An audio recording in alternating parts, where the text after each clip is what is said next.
Hi there, Lisa here. I've got a new pocket idea to share with you today. Library pockets, there's 105 different ways you can make library pockets. There might even be more than that. What I haven't seen anywhere is a double library pocket, and I've been making those for a long time. As a mini album builder, it's kind of where I started. It was a great way to get extra room inside of a mini album for more journaling tags or photo mats or whatever it is you wanted to do.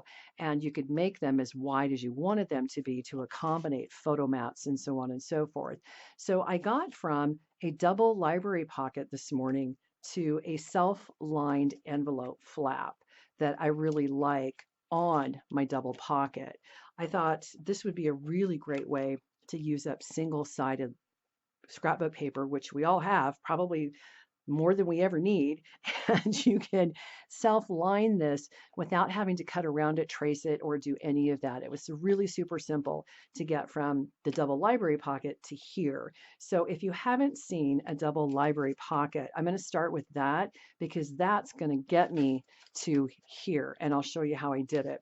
I've got a lightweight sheet of cardstock here. This is really inexpensive cardstock, 11, 8.5 by 11. We're going to cut it on the 11-inch side to 4.5. So you can get two of these out of a sheet of lightweight cardstock. Scoreboard next, really super, super, super simple here. I'm going to score at 4 inches. So we don't have to work up against the rail. I'm going to flip it around and we're going to score at 4 inches again. On the long side, we're going to score it at 3. I'm going to fold on that 3-inch score line, burnish, of course, grab my scissors on the fold, right on this fold here at the bottom. I'm going to put my scissors on the score line and snip to the outer edge. So my scissors are facing the outside edge of the paper. Same on this side, snip. These are really, really simple. We're going to fold these in and, of course, burnish them. So this is going to be the pocket, the main pocket. We're going to take these guys and we're going to fold them to the opposite side. So you can turn this over and fold these in and give them a good burnish. That's your double library pocket. So this gets adhered down to the front. These get adhered down to whatever page you want to put them in inside your journal. So by doing that, what you do is you increase the space that you can, usable space behind the pocket. Instead of just gluing it straight down because you're going to lose, that much space from the glue oozing in, you now have pocket tabs. So I really like using the standard manila tags here. These are 3 1/8. So you can get quite a few of them behind your library pocket by just adding some pocket tabs. So adhesive here, adhesive here, adhesive here, and then you're just going to stick it down. You could round the edges, you could do some stitching on here. Just do whatever you're going to do to it before you assemble it. That way you've got easy access and you're not making it harder, I guess, is what I'm trying to say. Do it before you assemble it and stick it down. So this got me to this morning. So scrapbook paper, single-sided scrapbook paper. You don't want to use anything really heavy for this either. And I already cut a piece.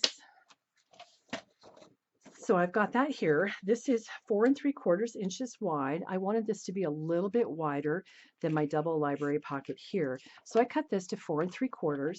If you're using 12 by 12, you'll be able to get two of these. And it is 12 inches long. So 4 3/4 by 12. We're going to score just like we did the other one. And I'm going to score this at 4 1/4, which is that 1/2 inch that I need. Turn it around, score it at 4 1/4 again. That's just so I don't have to work up against the rail. Sometimes this can get a little tight. So 4 1/4. On the long side, this is going to be the bottom part of the pocket. This is going to be the envelope flap, the top of the pocket. So before I do anything else, I'm going to put a T right here so I know where the top of the pocket is going to be and I don't get them reversed. So I'm going to score this at 3 1/2 and 8. 3 1/2 and 8. Fold and burnish, just like we did the other one.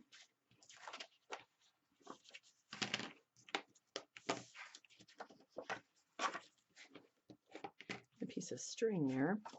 And we're going to go ahead and notch those folds just like we did on the other pocket. Scissors on the score line and cut. Scissors on the score line and cut. And we're going to do that to both of these folds.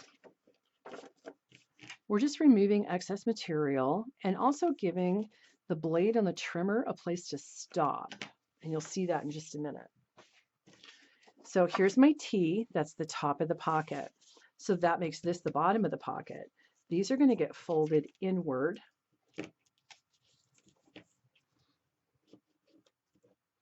These will get folded to the opposite side.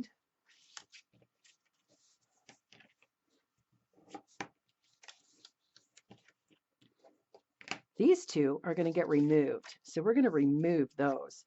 Whatever's easiest for you, scissors, craft knife, whatever works. Oh, excuse me. And we're just going to remove it.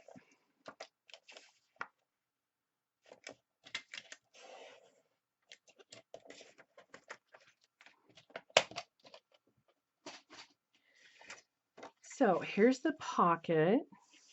This is the envelope flap. Now, I couldn't get this lined up in my scoreboard at just the right spot where I wanted it to be. Making this side 1/8 of an inch shorter left me with too big of a gap where I wanted this to land. So what I did was I just grabbed the top edge here and I'm going to fold it so it just kind of sort of meets the score line there. I don't want to go over the score line and I don't want to go right up next to it. I want to be just shy of it. So this was the easiest way to do that, just by folding.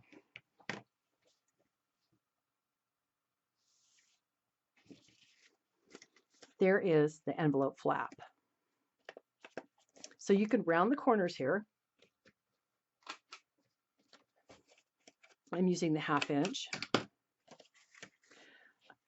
going to tab the top 2 edges of my pocket. So you would apply adhesive here, apply adhesive in here, and that makes your self-lined envelope flap with your pocket tabs in the back.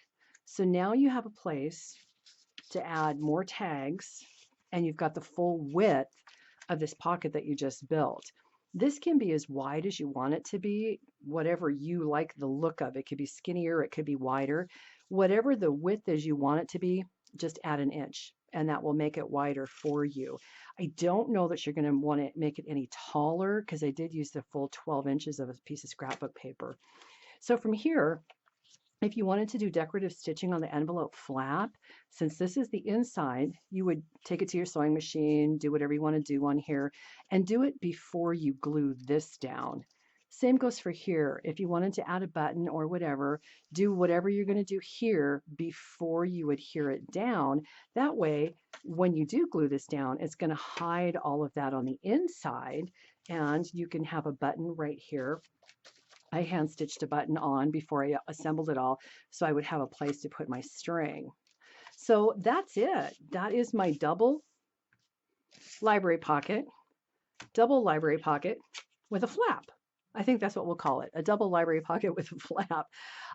Give it a whirl. Let me know what you think. I'd really, really like to see some of the ones that you come up with. Enjoy the day, and I hope to talk to you very, very soon.